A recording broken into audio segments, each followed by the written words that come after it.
Budget airlines service देने वाली company गो first लंबे समय से भारी नुकसान में चल रही है।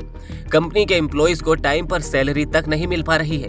लगभग 60 विमान की फ्लीट में से आधे से ज्यादा जमीन पर खड़े हैं और पैसा जुटाने के लिए आने वाला आईपीओ भी मार्केट के हालात को देखकर जल्दी आता नहीं दिख रहा है। क्या गो फर्स्ट का हाल भी किंगफिशर की तरह होने वाला है? गो फर्स्ट के मौजूदा हालात को देखने से पहले इसकी शुरुआत को देखना होगा। साल 2005 में नुस्ली वाडिया के बेटे जय वाडिया ने एयरलाइंस बिजनेस शुरू करने का मन बनाया। उस समय विजय माल्या ने अपनी फुल सर्विस एयरलाइंस किंगफिशर शुरू की थी। तब एविएशन बिजनेस एक नया ग्लैमर था।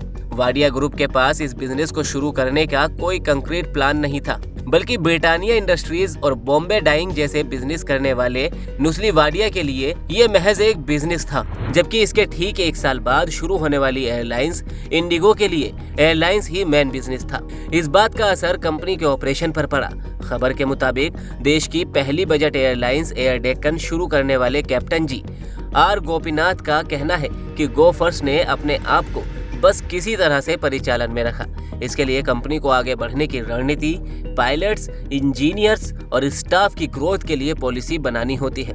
गो फर्स्ट आज भी सिर्फ 59 प्लेन की फ्लीट चलाती है, जबकि उसके प्रतिद्वंदी इंडिगो साल 2014 में ही 100 विमान वाली और अभी 300 से ज्यादा विमान वाली एयरलाइंस बन चुकी है। कोविड और प्रेट एंड विटनी इंजन का संकट। गो फर्स्ट के पास कोई बड़ा प्लान तो नहीं था। साल 2021 में जय वाडिया को वाडिया ग्रुप की सभी कंपनियों और एयरलाइंस की जिम्मेदारी से मुक्त कर लंदन भेज दिया गया। वहीं इससे पहले कोविड की वजह से साल भर तक एयरलाइंस कंपनियों की हालत बुरी रही। इस पूरे मामले में कोड़ में खाज बन गया प्रेट एंड विटनी इंजन का संकट। गो फर्स्ट की फ्लीट में एयरबस A321 नियो के प्लेन है। कंपनी ने नए विमान खरीदने के वक्त भी इसी विमान के अन्य वर्जन को तरजीह दी थी। इनमें से अधिकतर में प्रेट एंड विटनी कंपनी के इंजन हैं।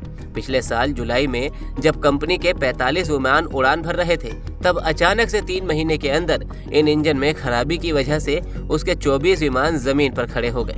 आज कंपनी के 59 में से 25 विमान इंजन में समस्या और 4 लैंडिंग गियर में प्रॉब्लम्स की वजह से उड़ान नहीं भर पा रहे हैं। इसने कंपनी के परिचालन पर बुरा असर डाला है। गो फर्स्ट के मामलों की जानकारी रखने वाले सूत्रों का कहना है कि कंपनी को एयर इंडिया और आकाशा एयरलाइंस जैसी नई कंपनी से अच्छी खासी चुनौती मिल रही है। वाडिया ग्रुप ने कंपनी को चलाए रखने के लिए पिछले 15 महीनों में 3000 करोड़ रुपए का भी निवेश किया है, जबकि सरकार की emergency credit line guarantee scheme से 600 करोड़ रुपए भी जुटाए हैं। वहीं वाडिया परिवार गो फर्स्ट से प्रमोटर एग्जिट लेने की योजना बना रहा है। इसके लिए 2 प्लान पर काम चल रहा है। या तो कंपनी में कोई स्ट्रेटेजिक पार्टनर जोड़ा जाए या फिर हिस्सेदारी बेचकर इस बिजनेस से बाहर आया जाए।